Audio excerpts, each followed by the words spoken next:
Everyone, and thank you so much for tuning into the always informative, always entertaining, the Boxing Authorities. Join me at the desk, as always, Mr. Luther Dupree Jr., Mr. Smoking Jim Frazier. And it's a shame you can't see his new shoes, but he's got some nice shoes. And my name is Claudio Ralsano. We have a very, very special guest today. He is the former WBC lightweight champion, 36 wins, 4 losses, 1 draw, 17 big knockouts. And everybody still knows who this young man is, David Diaz. David, thank you so much for being on our show. Oh, well, thank you guys for inviting me, and I'm really happy that I'm here, and I'm sorry for being late. No, that's all right. You're good. Hey, the way you punch, you can come on anytime you want. And like Smoking Jim said, you still look good. You still like you can go 12 rounds, man. All right, we're going to start off with you had a very interesting amateur career, very successful amateur career. But the thing that stood out to me, you were on the 96 Olympic team, obviously, but you beat a very, very good fighter, especially at that time, Zab Judah, in 2 times in 8 days. Talk about that overall experience in fighting Zab Judah. Well, my overall experience was phenomenal. It's kind of like a little story where I fought Zab at the PAL Nationals to try to get into. It was one of the earlier tournaments to try to get into the box hall, and to be part of the Olympic trials. Mm-hmm. And I thought I won, but we lost that fight. And then a depression came in. Like not because of the fight, but with everything else in life that comes around with the 18-year-old, 19-year-old at the time. You know, I wasn't locked in and stuff, and so we went through the whole process. I missed out on my on being named at large, where you get invited because you keep your ranking. So I really fell off the map almost a year before the Olympic trials. And the only way to get back into the top tiers was to win a national tournament. And the only national tournament, because to try to get back into the, to the nationals, I ended up losing weight on the day before the fight. I had to lose like about 5 or 6 pounds, man, and it just drained the crap out of me that morning. And I ended up pulling out of the Illinois USA tournament, which would have qualified me for the regionals, then the national. So I ended up missing that. So I ended up almost quitting before the Olympic trials and stuff like that, because I just felt like, man, I things in life and school and all this stuff that I ended up telling my best friend, I'm like, hey, man, you know what? I'm thinking about giving up boxing. He's like, why? And I'm like, I don't know, man. I'm gonna go to school. And he ended up laughing in my face. And he's like, he's like, you're not gonna get nowhere with school, brother. He's like, you've been boxing for so long, just keep at it and see where it goes. And that conversation with, obviously my dad always telling me, hey, man, get back into boxing. I ended up fighting the Chicago Golden Gloves, winning them, and then going to the Nationals. And through the Nationals, winning the National Golden Gloves was the last slot available to get into the Olympic trials. Wow. And we ended up fighting and ended up going real good, fought Zab Judah in the finals. And up until the last round, I think I was down by a point, if I remember correctly. And they were just telling me, hey, you got to go all out or else, we're going to lose. Yeah. And I did. I mean, as you guys know, my fighting style has always been, I'm coming at you. Walls, man, and let's go for it, man. That's right. And that's how it ended up. We ended up winning and beating them. And then when we fought them the next week, I think it was a week later, if I'm not mistaken, a week or 2 weeks later, that we ended up fighting in Augusta.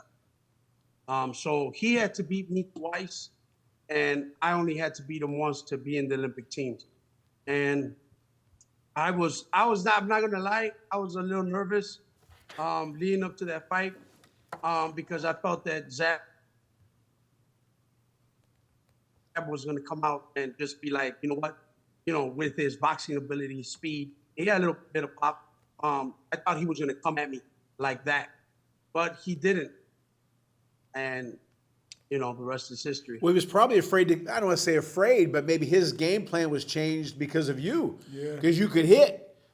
Yeah, that probably could have been it, but I don't know. I don't know what he went through, man, because to be honest, I just knew that I was going to give my all and just leave it all there like I always do. I'm just going to go to war and may the best man win. And I'm going to be honest, I did go in there confident because I knew he had to beat me twice. Right, right. and it wasn't going to happen, because I can honestly say I've only had one person that's ever beat me twice, and in the amateurs, and that was Arturo Ramos, a guy from Texas. Wow. Yeah. And I lost to him as a junior Olympian, and I lost to him in the championship for the USA. I think it was 93. I fought him and lost the championships to him. Wow. Again, speaking about the national Golden Gloves, you won in 93, 94, and 96. When you started boxing, what was your goal? Was your goal to be a world champion?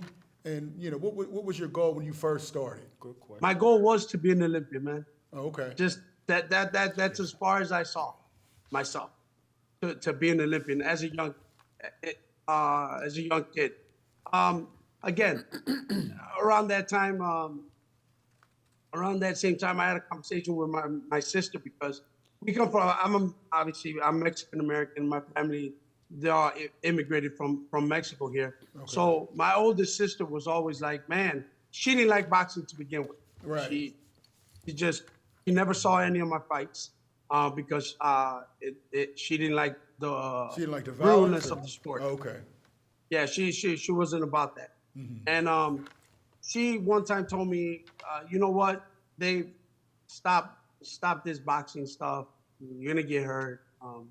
Better yet, why don't you just go get a job and help out the family? Like a typical Mexican family, Right. That was it, it just solves everything. But I told her no, I didn't, because I wanted to be an Olympian. And the reason I told her is that I want my kids to be proud of their dad. Okay. So like that, if they ever say, hey, my dad was an Olympian, and they didn't believe him, right. They could go back to the history books and my name's gonna be there. Yeah, that's forever. Right. Yeah. Forever. Now, and that was one of the wishes I wanted, and I was blessed enough that I was able to accomplish that. And we all go over there and we want to win gold, right? Because it'll give us that cement of being there and done it and all that stuff. Mm-hmm. But I was really blessed that I was able to be on such a great team and experience it in my home nation, because my parents were able to see me fight. Had it been somewhere else like Europe or anywhere else outside of the U.S., my dad wouldn't have been able to go, because at that time he was an undocumented immigrant. Okay. So he couldn't go. So the trip, 6-hour drive to Atlanta, Georgia, wasn't a problem. Right. Now, something that every show just about that I do, I mention my parents, and you've mentioned your parents. Two-part question. Number one, talk to us about how important their love and support was for you. And second, you said again about the Olympics, and we grew up when the Olympic boxing was big time. What has happened to the Olympic boxing? Well, my parents have been key of my boxing career, amateur and professional. My mom, at the beginning, obviously was not in favor of me boxing. Me and my dad would sometimes have to sneak out to go to the gyms and stuff like that. Because my mom would stop us and be like, no, he's not going. He's a young kid. It's going to mess up his brain and all this stuff, you know? But my sister convinced my mom to go to one of my fights. And I won the championship. It was a Park District, and I won a championship. And my mom's told me, she's like, hey, you really like this stuff, right? And I'm like, yeah, Mom, I love it. And I told her, I was like, look, I won a medal. Oh, You know? wow. Like that little quarter thing, like about this big, you know? But we were proud of that because the title and in the city. And she gave me her blessing. She's like, God bless you and just be careful. And after that, she was like my biggest cheerleader at my fights all the time. Wow. And obviously my dad was the one who took me to the gym. He's the one who said, he saw something in me that said this kid needs to be fighting. The story goes that I always was punching as a 5-6-year-old kid. I was always punching something. I was in the blood, punching somebody right? or something. And my dad's like, yeah, we got to get him in boxing. And I did. I ended up falling in love with it. The very first day that back in the day, guys, when we used to go to the gym and the coaches were there, they didn't want to deal with nonsense. Right. So the first thing they did was like, oh, you want to box? Yeah, okay, get in the ring. Yeah. So that was my first introduction to boxing. Oh, wow. But I had done it. I had done it before. Like my brother used to put me to fight with his friends' kids with boxing gloves and stuff like that. So it wasn't a big problem or a big deal to me. Yes, the kid that I sparred the first day, he gave it to me because he was more experienced. I'm like, okay, I got you. You know what? I'm going to get you. And yeah, we ended up later on down the road, like, I think it was like 5 months later, I was kicking his butt. Right. So, you know, that's the way it goes. And back to now go into the stage of amateur boxing and the Olympics and where does that go? Where is it at now? I personally believe that the exploitation of boxing, of getting all this money, has gotten into the younger kids' head that, oh, I could go make all this money instead of going to the Olympics and being a YouTuber and putting myself. Right. You understand what I'm saying? Yeah. I didn't think about that. Create more money, right? Correct. That's true. And they're forgetting about the prestige and the love of, I guess, country. I would say country. I would say country because representing the U.S. Is representing my country. Has been the U.S. and my heritage, my nationality as a Mexican American. I felt proud of that, man. Sure. For me, it was my country, you know, and the people that are behind me, because we are a melting pot, man, in this country, beautiful country. But I don't think these kids nowadays value that, and that's where I see it wrong and why amateur boxing is starting to die off. And the Olympics as well. I mean, Olympics is a whole nother. I didn't think of the YouTube though. I didn't think of that, David, about what you said about the YouTube thing. That's a great point. Yeah. Hey, David, we're going to run some clips. I mean, your style was just a very exciting style. One fight I want to ask you about, Eric Morales fight. Oh, man. Yes. Talk about Eric Morales and your thoughts on that fight. Going into the fight, what were your feelings and after the fight? Well, when I got the call that we were going to be defending the title against, not defending the title, but fighting for the title.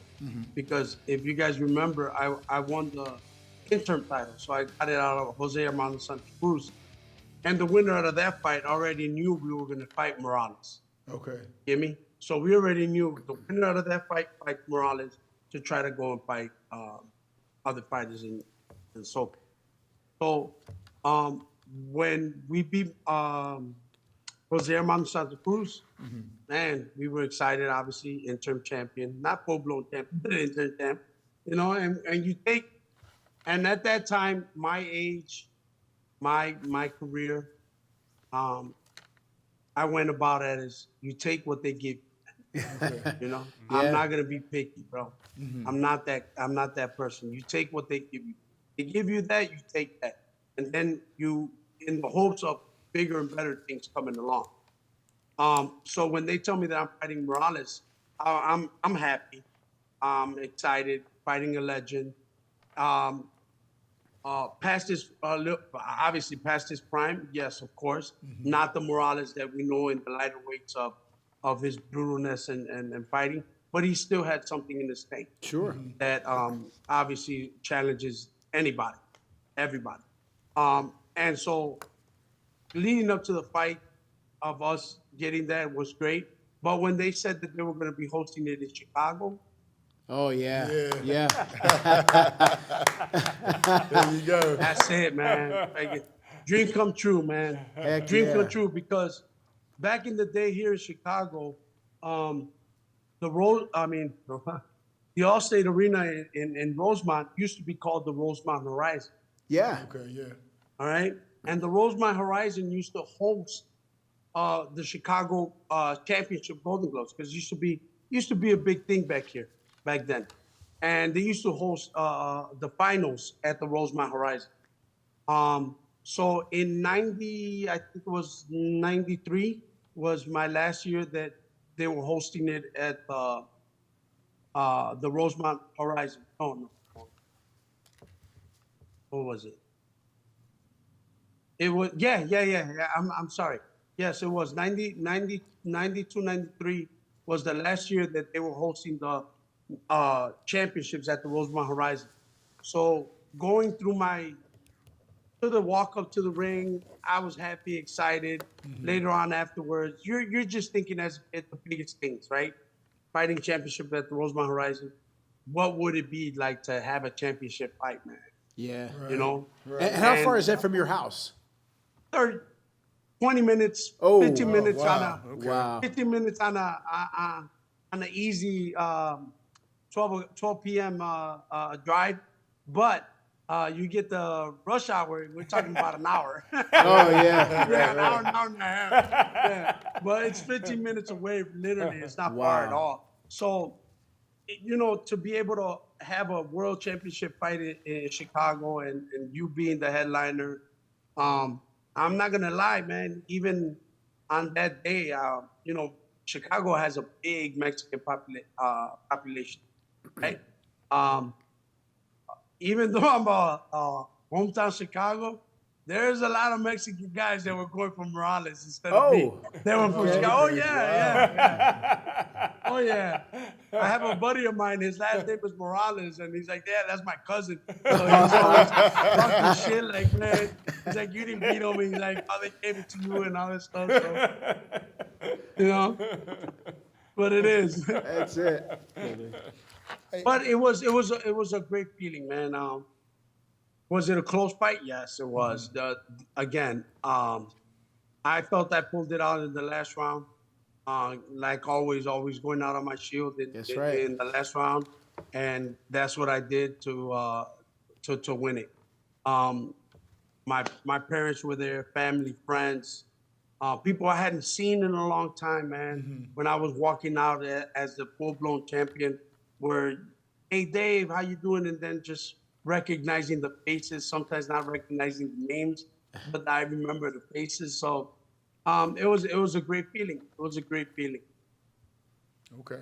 Now, what's your favorite arena to box in? Some of the favorite ones that you Well, enjoyed. even and though why? it was my demise, I really like the Mandalay Bay. I really like the Dallas Stadium, man.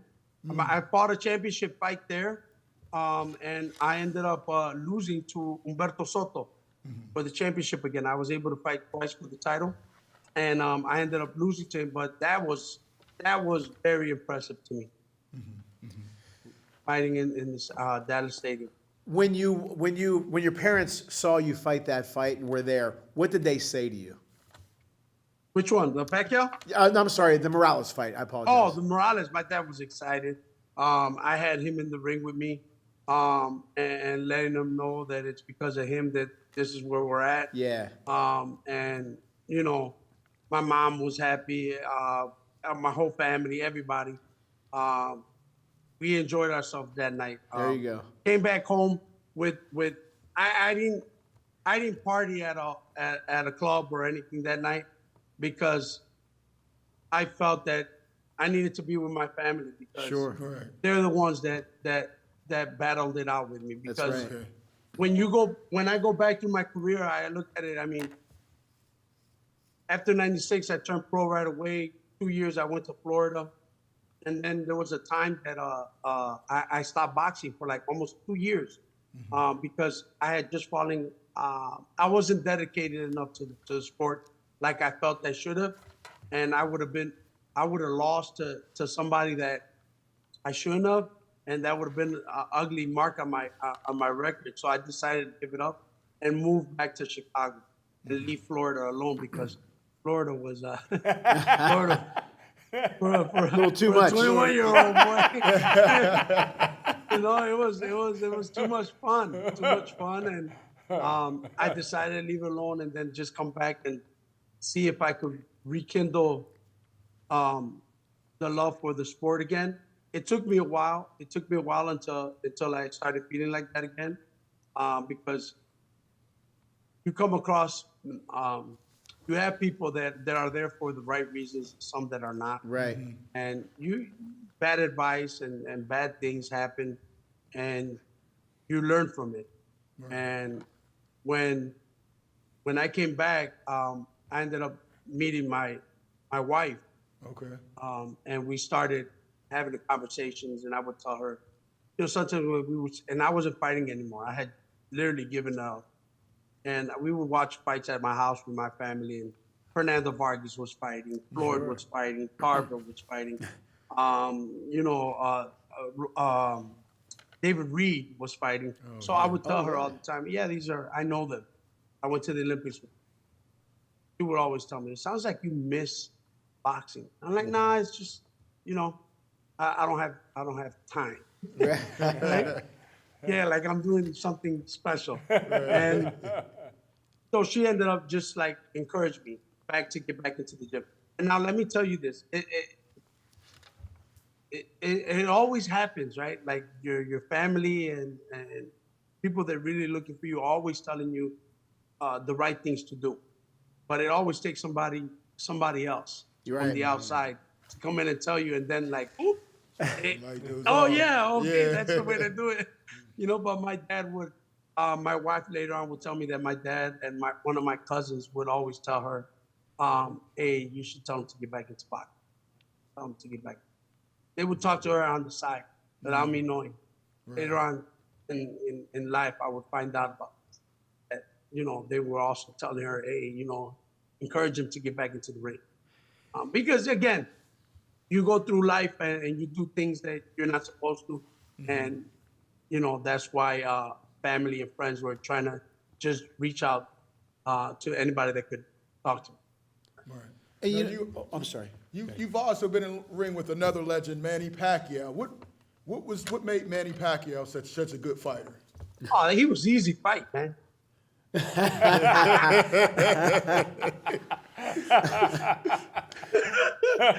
Oh man, I mean, Pacquiao is a phenomenal fighter. When I fought him, he was at the peak. he was the dog. Yeah. He was the guy that everybody wanted to beat and fight. And I honestly felt confident in obviously you're supposed to feel confident when you take a fight.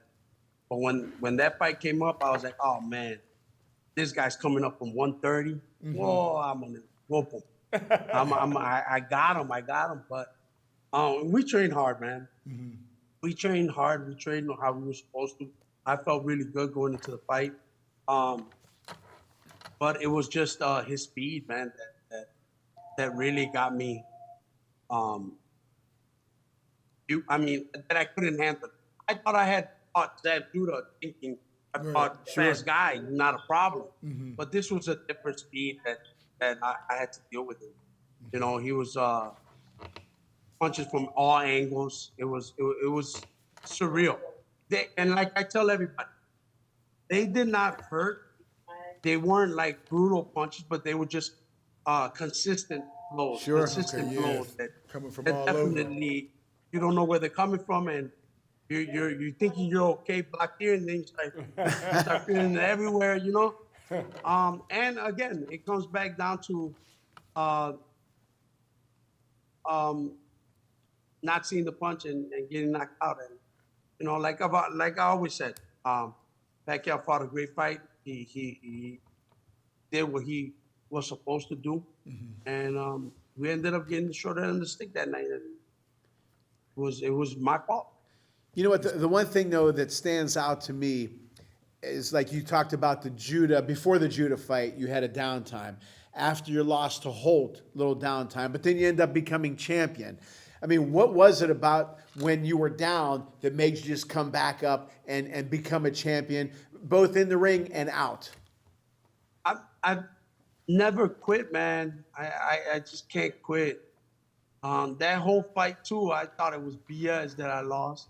But you know, uh, but my manager at the time, my trainer as well, Jim Strickland, rest his soul. He had always told me, like even before the whole fight, he's like, you should be fighting at 135. You know, he's like, you're you're not gonna, you're fighting all these tall guys at 140. He's like, it's gonna be hard. I'm like, nah, I got these guys, and I'm a 139 Olympian. How am I gonna go down to 135 and try to fight the little guy? I was like, nah, that ain't right. But after the Kendall Hall fight, I was like, all right, let's go to 135 and see what happens. And again, I've been blessed to have great people around me that have helped me along the way to see how I can be better and do better. Right. Yeah, you speak about the people who've helped you. I read that you're involved in a lot of mentoring projects with the youth over in Chicago. Can you talk a little bit about that? Yeah, so we were doing a lot of youth programs and helping out with you know, and going and giving speeches to elementary schools and just telling the kids stay off the streets and try to find something productive. We still tend to do that here and there now, but along with the real estate that I've been doing has taken up a lot of my time, and then now my kids. Like I said, I've been taking them baseball and has consumed a lot of my time. And it's not that I don't have, how can I say this? I have to be around my kids so my kids can also develop and be productive citizens. Exactly. Right. No, Right? Because if I go and try to help out these other kids, I'm always saying that I'm always going out to speak, but I have to be involved in my kids' life, or else I don't want them going astray. Exactly. Right. Exactly. Now, if your kids want to box, or your kids want to, You know what are your what? thoughts? Would you say no boxing, or what is your feelings on that? I had no problem with it. I even took them at a young age when they were like about. I have 3 boys, so they're almost 2 years apart. So I took them at 6, 8, and 10, I think it was, that they were going. But they love to fight, obviously, because they come from me, So they're right? blood, right. They're blood. They love to fight, but they don't like to do the workouts, right? Oh, And that's okay. what I found it wrong. That's what I was like, nah, because they would love to go to the gym, but as soon as they get to the gym, I'm like, stretch out, do this, you know, floor work, put your hands up and stuff. They're like, nah, we want to spar. We want to spar. And I'm like, nah, it's not about sparring all the time. It's about learning how to defend yourself. It's learning how to, Right. you know, be smart about it, not be just a brute going in there and throwing punches. And they did not want to do the road little work. things. The work, the hard work it is to be a fighter. So I stopped taking them. I Yeah. started like, no, you guys just want to go spar, and I'm like, right now you're doing good because you're just naturally aggressive. Right. Once you start getting a little bit better and stuff like that, other kids are gonna end up whooping your ass because they're working out. Right. They're the ones that are doing the workouts. You're not. I tell you to go run, you don't want to go run. I tell you to jump rope, you don't want to jump rope. I'm done, man. I'm done. So I said, I forget it. You know? And they ended up. So I had them involved in everything just to see what would stick, right? So I had them involved in soccer. They were not too crazy about it, you know, running around. They did taekwondo for a year, and they did pretty good. One of my oldest won state as taekwondo, and the other guy won second place. Okay. They went to the national tournament. So I was like real happy for them because, you know, they went to a national tournament. Like, hey, you guys beat daddy to a national tournament. I was like, I had to be 15 years old to get to my first national tournament. And you guys got there at 9 and at 10. So I was pretty impressed. But again, later on, they stopped liking it and then fell in love with baseball. Okay. And with baseball, they ended up doing all the trainings. And I seen baseball was more their thing because they would work out at home. Okay. Yeah, the love was they would do the little extra workout at home. So I was like, all right, this is it. This is what you guys really like to do. And yeah, and then, you know, and then but my middle kid, all of a sudden, like, I think he started finding out more about me or more the things that I've done. And he's like, oh, you should have let me be the fighter. You should have. I was like, dude, it wasn't me that didn't let you. It was you. Right. That's right. What am I supposed to do? I'm not going to force you to go and do the things you're supposed to do. So that's how it was. One of the things I admire most about you is your career after boxing. Obviously, the boxing career was great, but you know, the real estate and some other things. Tell us when you started to think about. Like Greg Norman always said, I wanted to prepare for my life after I was no longer #1 golfer in the world. When did you want to prepare for when you know we're no longer champion, no longer boxing? Man, I'm gonna be honest with you, bro. When I announced that I was retired, it was actually after the Hank Lundy fight. Right. Yeah. I lost at that fight. I was winning, obviously, and all that crap. Yep. And I got knocked out. But in the dressing room, I was pissed off. I was like, oh man, this is bullshit. Yeah. I had them. And I was in the dressing room and again, right? It's like you see in the movies, right? Everybody loves you when Oh, yeah. But when you lost, you're done. It's only you, the wife, and your coach. Yeah. Wow. In the locker room. That's it. Yeah, that's right. And that's how it was. It was just me, her, and my manager. The only ones. Everybody else had gone off. 10, 20 minutes in the dressing room and everybody left. Normally, it's an hour party. Right? That's right. Yeah. On your dime. But yeah, there you go. But I was there thinking in the couch, and I was like, man, and I was like this, just quiet to myself, and I was like, man, you know what? I'm gonna get a rematch, and I'm gonna go beat his ass in Philadelphia. I'm gonna ask for a rematch in his hometown. I'm gonna go to his hometown, and I'm gonna beat his ass. And then I go to myself, all right. And mind you, I was cut up. I was like, all right, David, I think we fought Friday because it was a Friday night ESPN. And then I go, okay, on Monday, you're going to start running. You're going to start going. And that's when my body said, whoa, wait a minute. Hey, time out. Let's talk about this some other time. And that's when I was like, you know what, maybe I'm done. Yeah. So it took me a couple more months, like 3-4 months later. Then I told my wife was happy. I decided to retire. But back to get to you about how do I know what I was going to do? I did not know. Okay. I did not know I wanted to do real estate at the time because I didn't. It was my wife was doing it. Okay. My wife was involved in real estate. She was involved in real estate before before we got married, I it was about a year before we got married, she started doing real estate. And then I was doing the boxing thing for a little bit in Cicero, and you know, during I guess what my wife didn't like is that um, I was morning drinking, I guess, you know. So Okay. you know, I was like, oh shit, I got shit to do. I'm tired. We might as well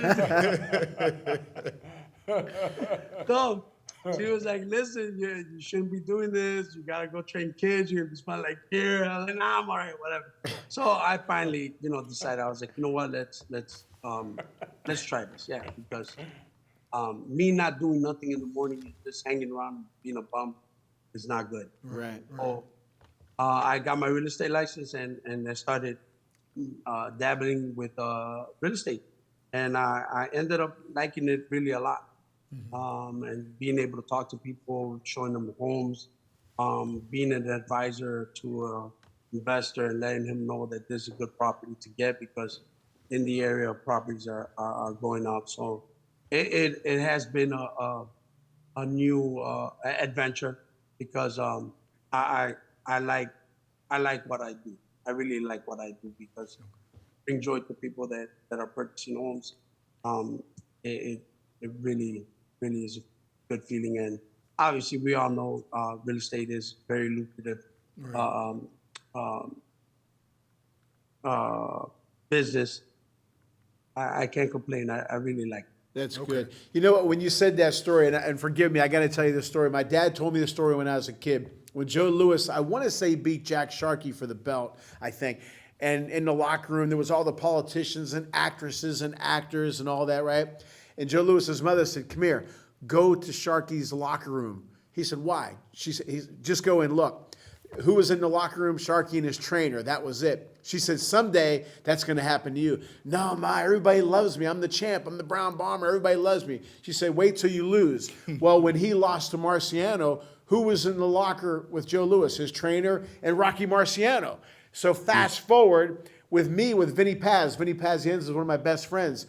Whenever he would win, David, you'd have actors from The Sopranos, Regis Philbin, Pete Rose, women like you wouldn't believe, right? Champagne, caviar, all that, right? And then when he lost, it was his girlfriend, his dog, me, and my wife. That was it. And it's like, damn, you lose and that's it. That was hard to see that. That's how it goes. That's how it goes. It is. That's a shame. Yeah, and like in my case, I was prepared for it because I felt I already had gone through it because of my when I had stopped boxing during that time. You saw the different shift in people's way of treating you when you're not boxing anymore. So you're not the guy that gets preferred treatment at the nightclub or at a restaurant or something like that. Now it starts changing. People start drifting away because you don't have that anymore. Unbelievable. Right. Yeah, that's how it goes. That's how it is. Hey, David. Yes, sir. Question. Now, what advice would you give young boxers about the business of boxing and how they should go about not only in the ring, but the business of boxing outside the ring? What advice would you give them? I would say save your money, man. Leave the luxury stuff and all that alone. I guess now you can rent it. you When you say don't buy it, you can rent it every now and then. You rent it, bro. Rent it for a day. Make yourself feel good about it, and then it's what, $400. All right, you're $400 you spend, but you don't have to pay for that thing. And invest in either real estate, invest in businesses, in restaurants, things that are going to give you monetary income outside of boxing. Outside your likeness. But where did you come up with that? Because there's I study, I've been baseball all my life, and I study athletes that have had impact on me. Magic Johnson, Greg Norman, George Foreman, Alex Rodriguez, Fran Tarkenton, I can go on and on. And Name drop it. No. And you, I study you guys, okay, what you did after your careers. So let me ask you, why is it, and there's a lot of bad stories, especially in boxing, with guys who made Boom Boom Mancini's another one who's done well. Jerry Cooney's done well. but why is it that David Diaz did so well outside of boxing? What motivated you? Who inspired you? How did that happen? Again, you have to have good people around you that give you these little tokens and tell you, hey, this is something you should. You also, you're married, you gotta have a great woman. Yep. And my wife, to be honest with you, is not only is she beautiful, but man, she's a smart woman, strong woman, and has really helped me out a lot. Good. If it wasn't for her, again, my boxing career probably wouldn't have picked up the way it did in the second half, because you have good people looking out for you. If you can, and you're allowed to take criticism. This is very important, I feel. Some people think that since they got to where they got, it's because of all them. Yeah, it might be, but also you're not going to certain areas, certain avenues that other people have gone through that can help you out. You get me? Yeah, right. So that's, you always got to be able to listen. My mentor and Jim Strickland always told me, he goes, David, listen to what people have to offer you. Then you decide to see which was the best route for you. Because there could be a lot of people that can help you, and there could be a lot of people that can really do bad to you. But you got to be able to listen. You got to be able to listen into the key. All right. And that's how I feel.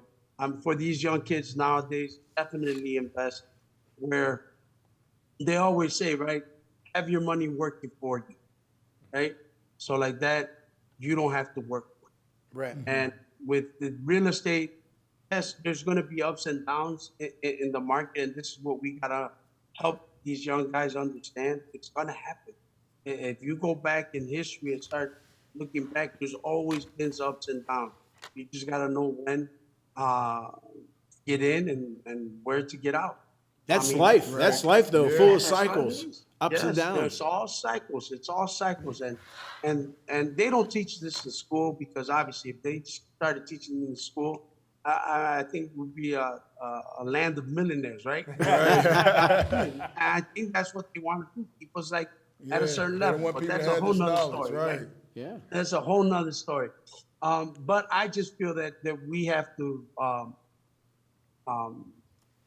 show these kids or these young guys that are coming up that end up getting the big money or even little money, because you can still make it with a little bit of money. That's even more important to keep your little money. That's right. Yeah, just keep on recycling and live within your means. It's hard, guys. It's hard, but you got to do it if you can do it. The other day, this one gentleman, I forgot his name. He was saying that he's been married 3 times, and his first wife, they were going through his first business. I think it was a restaurant, and she saw that he was getting all this money and stuff like that, but he was reinvesting it back to his business and promotion and getting sponsorships and stuff like that. So she kept on telling him, hey, give me a house. He's like, no. He's like, wait. We just got to wait. We got to wait a couple more years for us to get another house. Fast forward to his third wife. He's like, now I got my money right. I got everything right. Now we can go get the house. Right. And the guy goes, hey, what about the first wife? I was like, she's not with me. So, she don't get it, but this one does. So that's what it is. You got to be smart and be selfish at times. Yeah, exactly. David, you know what? Like I said, we admire what you've done in the ring, but even more so outside of the ring. We've just talked a few times, and I think the world of you already. And I congratulate you being a father, a husband, and a successful businessman. And we wish you nothing but continued success for sure. Yes. We're not done yet with the business part aspect of it. So we just started. So keep it going, brother. At a time. That's right. There's more to do. There's more to do. Yeah, and we'll have you on another show. I appreciate it. Yes, sir. All right, brother. We'll be in touch. Thank you so much. It was an honor. It was a pleasure and an honor. For us. Yes. Thank you, brother. Thank you. Continued success. All right, everyone. We really hope you enjoyed that as much as we did. David's a great guy, wasn't he? Yes, great. And great I'm so glad we had great stories. And again, he's a role model. Yeah, definitely a role model for people to look up to. I know I do. That's for sure. I didn't know there were so many Mexicans in Chicago. Now you know, Now Jim. Now you Jim. know something. You learn something every day, That's Jim. it. All right. Well, as Can you always, remember it, though? we hope put it in that notebook. Yeah. With that rubber band. Hope you enjoy our show as much as we enjoy bringing it to you. Thank you so much for tuning in to the Boxing Authorities.